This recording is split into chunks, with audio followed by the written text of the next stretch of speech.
Okay. Primer is a wrap. Everything is ready for paint. This wall is all patched. All my patches are sealed and primed. So the eggshell should blend right in very nicely. Repairs in the bathroom are complete. Redid that joint. Fix that one up a little bit. Had two spots where there were holes punched in the wall. 1, 2, and then another patch up there. Those are all filled and primed and sealed. This wall looked like a absolute nightmare. It looks pretty good right now. It looks a little patchy because that's the primer. Primer is basically like almost like a mixture of Elmer's glue and watery drywall mud. So when you prime over darker colors, you always get that spotchy look. That's totally normal. But all these joints are redone. This whole wall is beautiful now. It was a nightmare before. The drywall in this place was definitely one of the things that defines the term drywall nightmares, but we made it right. It's all primed. Got the crows out there laughing at me. You dummy, what are you doing in there? All right. It's looking good. And I'll do one more caulking along the ceiling after we paint. And then I'll do a thin bead of caulk around all of these trim pieces just to finish it off. This hallway area. All the cracks and the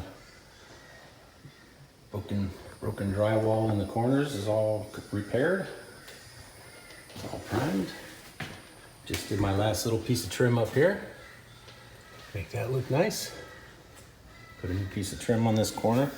Something a little more sturdy so when people walk into it, it won't break. It was a little thin piece, but I went ahead and doubled up a 1x2 and made that so it's a lot more sturdy when people bump into it around the corner. Kitchen is all primed, ready for paint, even above the cabinets. Yes, I got up on a ladder. If you want to call that a ladder. The poor little pantry. The opening's looking good around it. We took a bunch of crappy wood off the sides of this and reused it elsewhere in the house where we really needed it. And then I just filled it in with drywall like corner bead instead of a trim. Looks a little neater this way too. All right, adjust the light. There you go. Looks a lot better than it did. All primered. We put new drywall in a couple of places in here. Up in this corner, I made a big patch out of drywall. Over in that corner, I had to put a piece of drywall in, but most of it I was able to tape and skim out. So these big cracks that were in the wall over there in that joint, and all this stuff right here, that's just skimming. Skimming and sanding.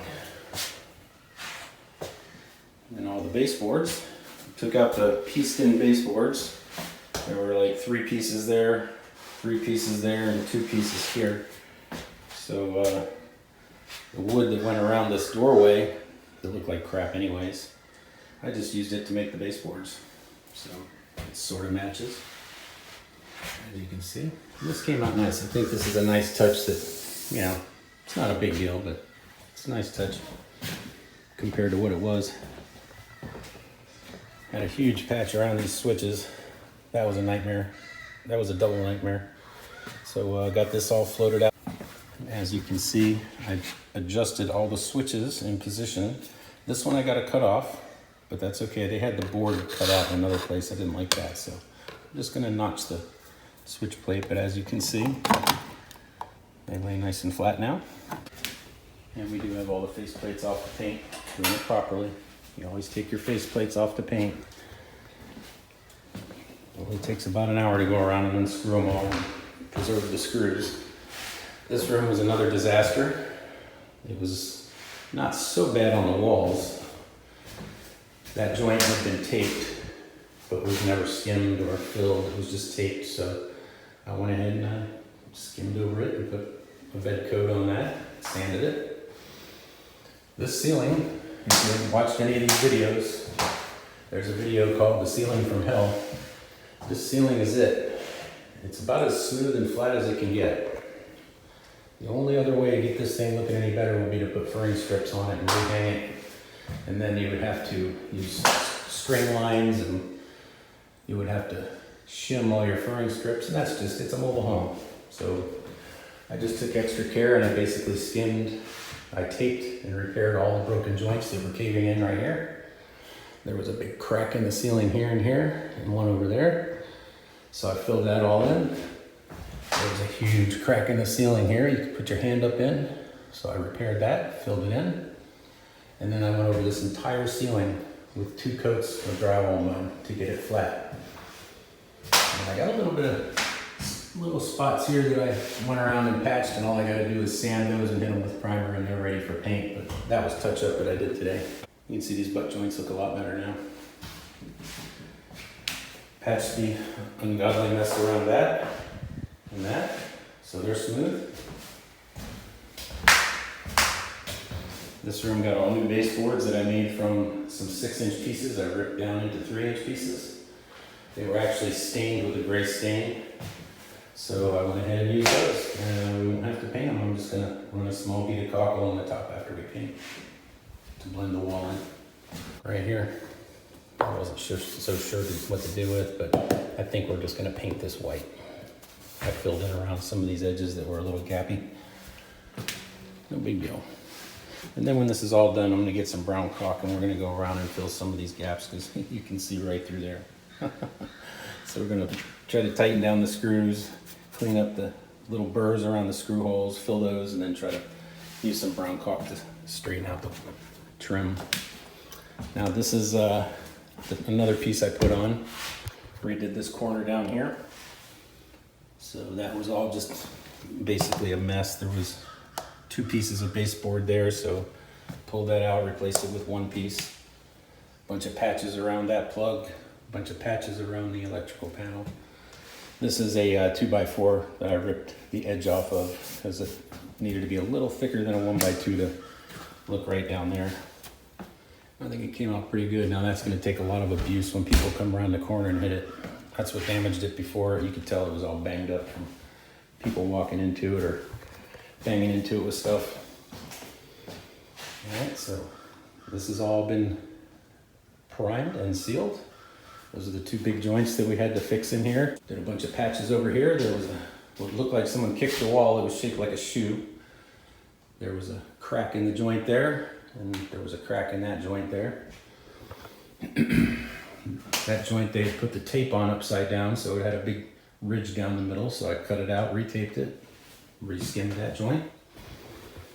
Over here we had a spot where there was a big hole in the wall, big punch. I think someone was mad and just put their fist right through it right there. Same here, there was a spot where someone kicked the wall. You could see the shoe print. Another spot where someone punched the wall right here. See the knuckle marks. And another one over here, standing over the toilet. So someone who was pissing was hanging out here pissing, punched the wall right there. You know, after you've done this stuff all your life, you recognize what happened. You know, you can see a pattern when people have anger problems. You go into these houses to repair all this stuff after someone moves out. You see the same stuff over and over and over again. So this is a sort of little nook or a cubby hole that was a window.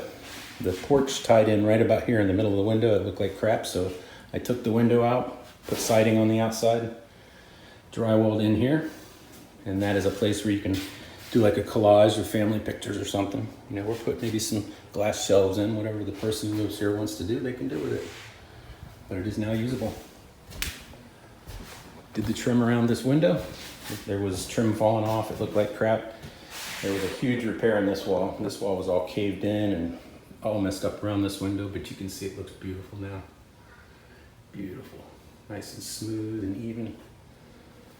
All these joints.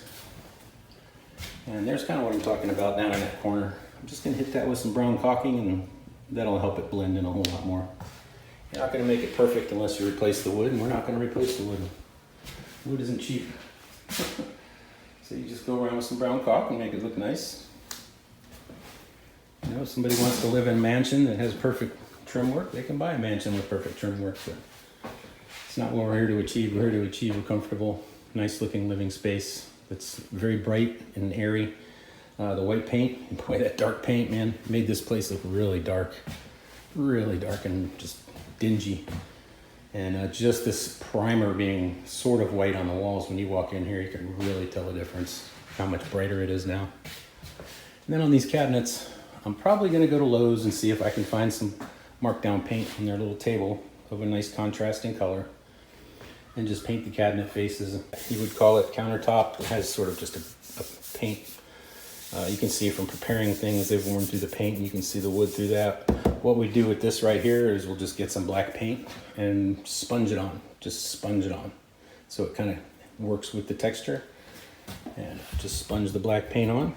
Do that once or twice and it'll come out looking really nice. Do it all around, it'll be super cheap. Just a little, like a half pint will work. Oh, what else? Let's see.